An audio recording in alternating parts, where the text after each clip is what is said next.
Hey everyone, welcome to the Q&Andy show.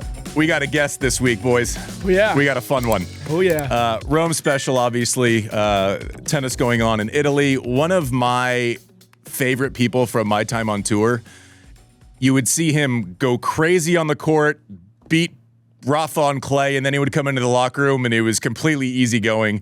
Fabio Fognini, what's up, man? What's up? Ciao guys, ciao Andy, how are you? I'm good. I was saying before we started filming, you're the only guy that retires and looks skinnier. What's the deal? I'm perfect right now, you see. I mean, I do everything, but not tennis anymore. So, as I just say, I play 3 times in 1 year. Yeah. But I can run because of my ankle. I can't. But I do everything. I play golf. I play sometimes paddle. Sometimes. I'm not a huge fan of paddle. and golf is really nice. So talk us through it, man. Like we obviously haven't seen you. You played in Rome for the last time last year. Your last match, you go in to Wimbledon and you almost beat Alcaraz on the way out the door. That would have been the most Fabio thing that I had ever seen. How are you doing? What are your emotions? Do you miss the game, or are you at the point where like you're just happy to kind of not have to deal with the stress of it? Well, you know better than me for sure, no? But was the last, I think, 3 years of my career were really tough because of the injury and especially the comeback of the injury, no? It took like more and more time to get in shape. And yeah, Wimbledon was crazy. That match, if I have to be honest, I never see myself again after this match on replay, 0. And yeah, I played this kind of match on grass. You remember, on grass. I never get through third round in Wimbledon all my life. So I played this match, crazy match. But I always say to everybody that I was lucky, very lucky that I lost this match, Andy. Because if I was winning, next day was disaster. For sure. Yeah, I mean it was fun for me to watch you kind of on full display one more time on your way out the door. As someone who knows you and has played against you, it was cool for me to see. I saw the draw come out and I was like, if I'm being honest, Fabio, I was like, oh please let him get into this match. Don't let this be. Don't let this be like a 2-2 and 3 on the way out the door. That was my dream the night before, you know. The night before Flavia came with the 2 kids. Because, Federico, the big one, is really fan of, Carlitos and Jannik. So it's not bad, actually. And I say to them, of course, come to London because it's a nice match. But I was not thinking that was my last match. So I say, Papa, you're going to lose. I'll say, thank you, Federico. And yeah, before sleeping, trust me, the only thing that I have in my mind was, Fabio, please try to not losing 6-2, 6-1, 6-3. Try to play, your best tennis. And actually I play, I think, the best match of my life. Not even on grass, but mostly in Grand Slam. So I was really surprised of myself. And then after that, I went home and I say, guys, I think there is no better way to say goodbye. I would agree. From outside looking in, I think that's accurate. You say it's the best match you've ever played in your life in a Grand Slam. That's a lot. I think it's one of the one. Okay, one for sure was with Rafa. I was about to say, like you've beaten Rafa in a slam from like a huge comeback, and you know listen, as you're looking at, and this goes to your wife Flavia-Pennetta, who's obviously a U.S. Open champion too. As you look at where Italian tennis is now, right, and you're looking at Jannik and all the players, and you have 87 people in the top 100, and the growth and the tournaments and.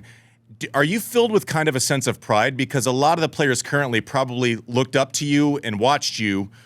Do you feel a sense of pride with kind of how Italian tennis has been built and kind of you were a part of leaving something in a better position than when you started? This one for sure. See, I think yes, because, I was playing with you guys, no? So I always being really honest without any complain sometimes on court, but outside I was really on the way. Yes. So our time, I was 9 in the world, but let's say my dream was to play a good Grand Slam, no? But if I was playing 4th round, I had you Roger, Rafa, Stan, Delpo, Ferrero. So, I mean, I have like 10 guys in front of me and I say, what the fuck, what do I have to do to play at least one quarter final or one semi-final for Grand Slam? I mean, I'm thinking about winning, okay, because it was impossible. It was impossible, guys. I'm honest.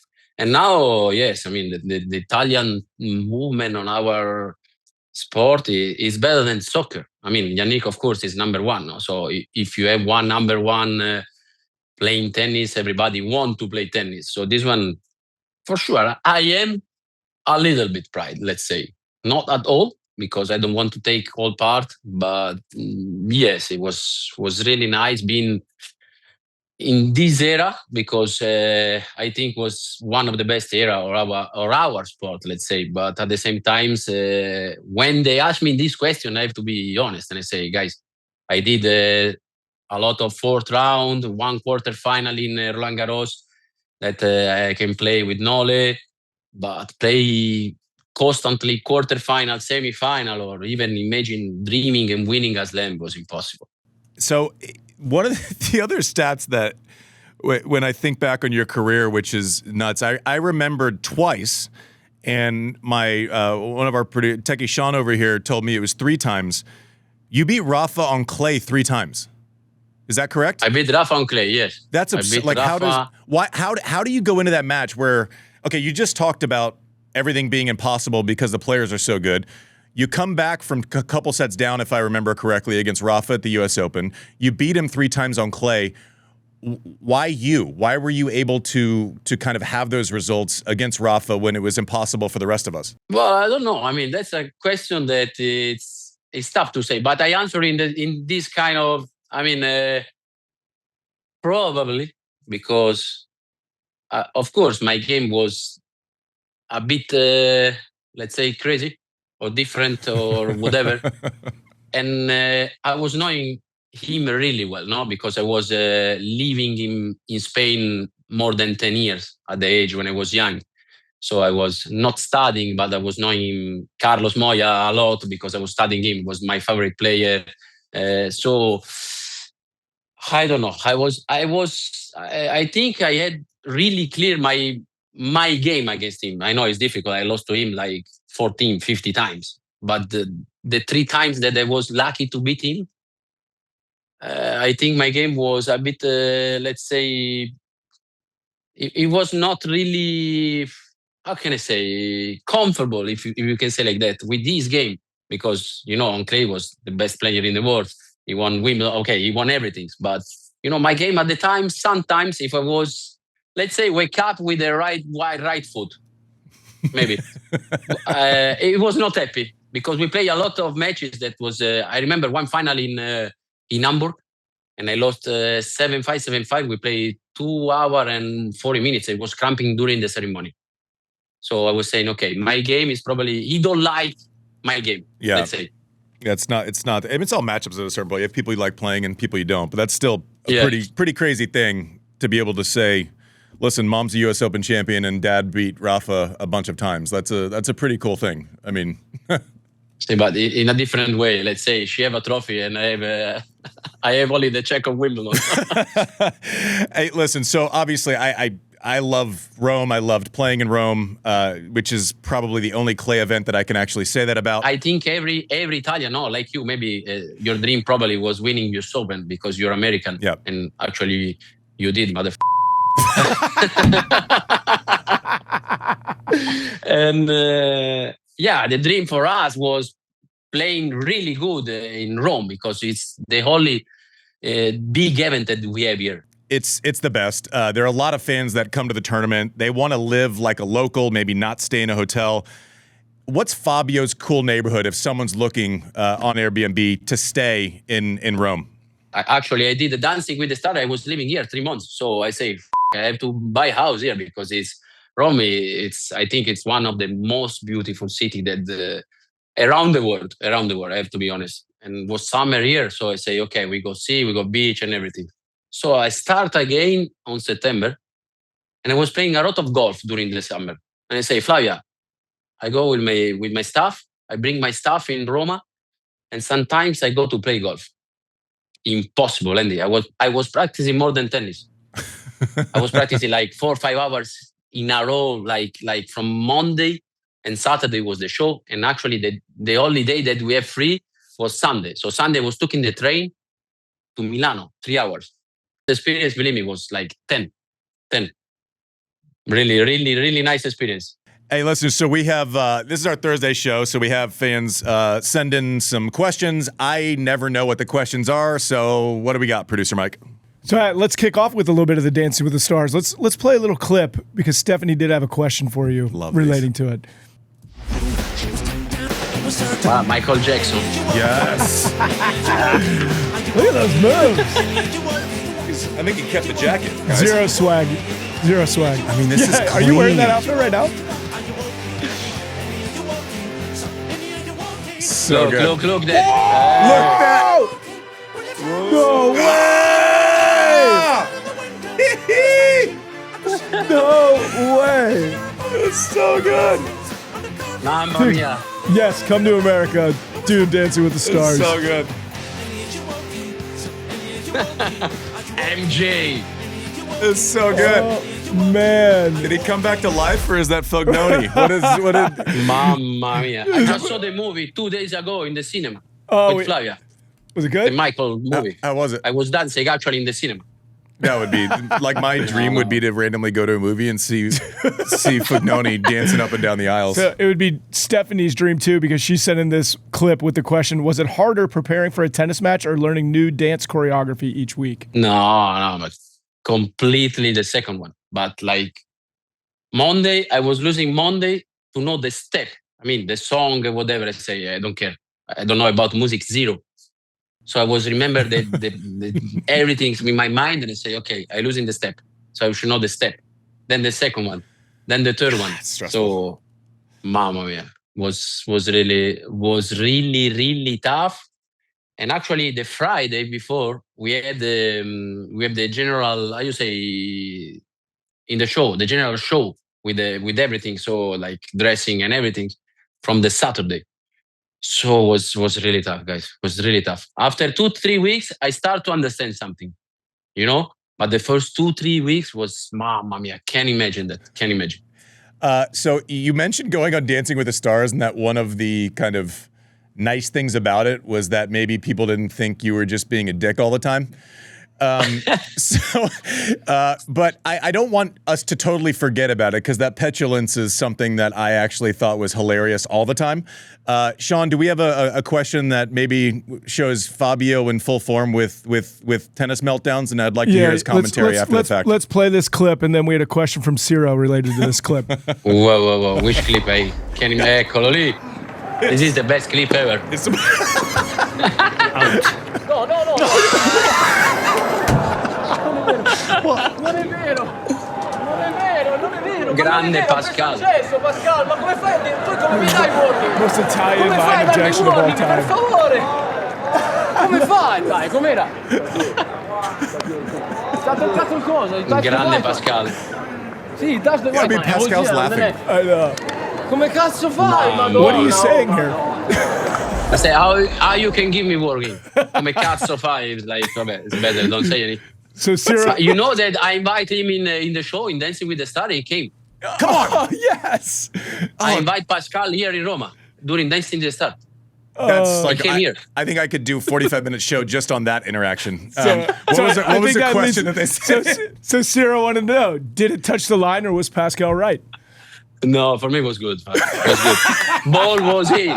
The ball was in, guys. The ball was. Fabio, man. 12,000 fine. I don't know. I watched some stuff back from I would say terrible things. Like I would go after the umpire and then afterwards I would find them and everything was like fine. Like behind the scenes, it always kind of works out. When you watch those clips back, is it funny to you, or are you like, oh God? Well. I have to be honest. I'm serious now, especially. No, this one is funny. Come on, I mean, but there is few of them that I regret. Yes, one it was in US Open. The other one was actually, I think one in Hamburg. I broke one racket really bad. So this No, this one was the best one. I think was really funny. How does your relationship with tennis change? Like when you're in your prime and you're 9 in the world, like it's always the next week, the next week, the next week, the next week, and at a certain point, like I love playing tennis now because it's actually fun again, right? Like it's actually there's no consequence. During the last 3 years, when you were struggling with injuries, did it change your perspective on tennis and kind of what it was and what you wanted to get back to? Did you appreciate it more, or was it just frustrating trying to get back? I think it's both, because frustrating, of course, because when you look back and you play in all these amazing stadium and you see now your ranking is dropping like 85, so you don't get into the Master 1000, and then 120 and you get the injury. So it's always it's a mix of that, because I was I think tired of that, because after the surgery of my ankle, I say, okay, let's try again, like a new second career. And actually I did. I actually went up to 60 something after that. But I mean, it's tough. It's tough. I was dreaming, let's say, to play the big tournament, because at age of 36, 37, playing challenger was really, really tough. Accept the consequence, especially of the challenger, because most of that are guys of 20, 18 that are growing up really fast, and you should play with guys like 20 years younger than you guys. So this one, I think in my side, Andy, the body was feeling this. I have to be faster. Okay, I'm fast, but if I go faster for one match, then the recovery of the second match is different than before. And then, 2 matches, 3 matches, and I was, winning the challenger, play final the challenger. The week before, I was fucked. I mean, I say, I go home, guys, because I need 10 days recovery. So I think this one was the tougher, let's say, goal in the last 3 years. Was I was practicing, because I was practicing, and myself was really calm in this kind of term, because I was saying, I would like also to enjoy, no? But enjoy, one thing is enjoy playing, one big match against Carlos in Wimbledon, even if I was losing, or play one semi-final of a challenger, with all respect, was really tough. Was the two kind of situation that I had. Hey, Fognoni, man, like it's great catching up with you. I'm good to see. I'm happy to see that you're well. Please send our best to Flavia and kids, and it's just great to see that you're well. Tell to see the video now. She would die laughing. She lives for. This one was one of the last one.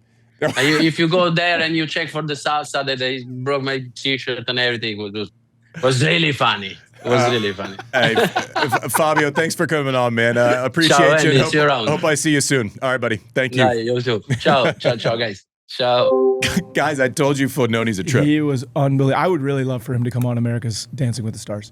There's no chance that that's going to happen, and I'm ready to start a petition. Dude, I honestly, and I'm very, very jealous that all of these people get to go to Rome right now. It's so good.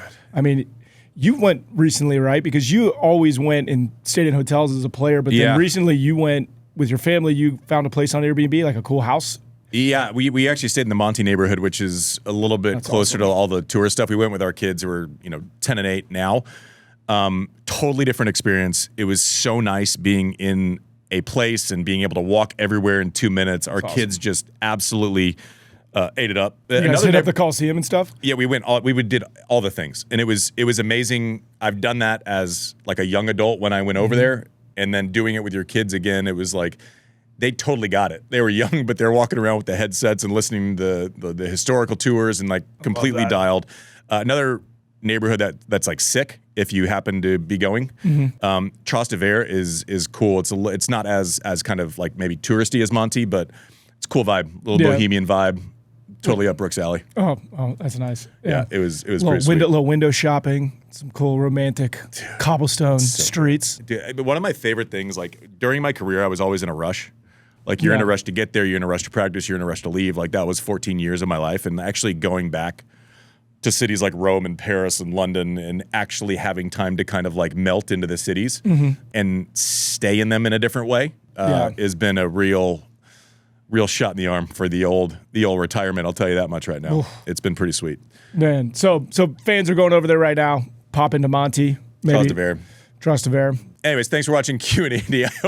I don't know what we're gonna do next week. I don't know how you follow up the old Fognini. I mean, he was unbelievable. I told you he wasn't gonna disappoint. He's the first person. I think Lindsay Davenport called me a bitch one time, but I think Fognoni's the first person that's gotten to calling me a mother. Yeah. So here we are. Thanks for watching Surf.